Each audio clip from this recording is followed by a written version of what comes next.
আছেন সবাই? এই যে আজকে কিন্তু আমি আমার বেবির যে নকশি কাঁথাগুলো আপনাদের সাথে শেয়ার করছি। অনেক আপুরাই অনেকদিন ধরে জানতে চাচ্ছেন যে আমি এত সুন্দর সুন্দর নকশি কাঁথা কোথা থেকে কেনাকাটা করি। তো এই যে দেখেন এই কাঁথাগুলো এত সুন্দর, বলার বাহিরে। এই যে নকশি কাঁথা, তো দেখেন এই এক একটা এক এক ডিজাইনের এক এক রকমের সুন্দর। তো ভাবলাম যে আজকে একটু শেয়ার করি।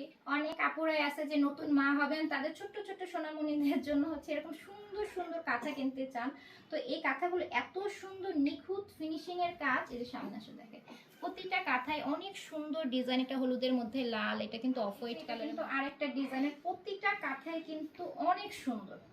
তো এই যে দেখেন কি সুন্দর সুন্দর কাঁথা। আর এই সুন্দর সুন্দর কাঁথা কিন্তু আমি সায়ান নকশি কাঁথা ঘর এই পেজ থেকে নিয়েছি। পেজ লিঙ্কটা আমি কমেন্ট বক্স এবং ক্যাপশনে দিয়ে দেব, আপনারা কিন্তু অর্ডার করে নিতে পারেন। এই যে দেখেন কি যে সুন্দর। আমি অন্য জায়গা থেকে অনেক কাঁথা পারচেস করছি, কিন্তু বাচ্চাদের কাঁথাগুলো কিন্তু দেখা যায় একদম পিওর কটনের মধ্যে হতে হয়, নয়তো কিন্তু ভালো লাগে না। তো অন্য অন্য পেজের যেটা হয় একদম এই কাপড়গুলো কিন্তু পিওর কটন হয় না, একদম সুতির নরম কাপড়ের মধ্যে নতুন কাপড় দিয়ে কিন্তু এই কাঁথাগুলো সেলাই করা হয়। আর এই পেজে কিন্তু চাইলে এই ডিজাইন দিলে এগুলো দিয়ে বড় ডিজাইনেরও কাঁথা বানানো যাবে। এগুলো তো বেবি কাঁথা, বড়দেরও বানানো যায়। তো এই কাঁথাগুলো অনেক সুন্দর, আমার কাছে অনেক অনেক ভালো লেগেছে।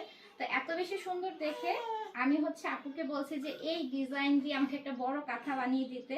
তো আমি হচ্ছে ইনশাল্লাহ পরবর্তীতে শেয়ার করব। তো এই যে আমার ছোট্ট সোনামণিটাকে আমি একটা কাঁথা দিয়ে হচ্ছে, কি হয়েছে দেখি, আসো আসো আম্মু।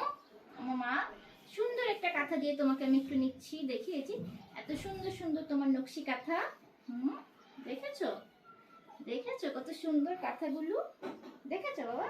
সুন্দর একটা নকশি কাঁথা দিয়ে আমার বাচ্চাকে আমি কোলে নিয়েছি, তাই না? সুন্দর লাগছে না? তোমার বোনকে তুমি নাও, দেখেছো? ওরে বাবাটা, ওরে বাবাটা রে। এই যে সুন্দর সুন্দর নকশি কাঁথাগুলো কিন্তু আপনারা নিয়ে নিতে পারেন সায়ান নকশি কাঁথা ঘর থেকে। অনেক সুন্দর সুন্দর কাঁথা। তো কেমন লেগেছে আপনাদের কাছে অবশ্যই জানাবেন।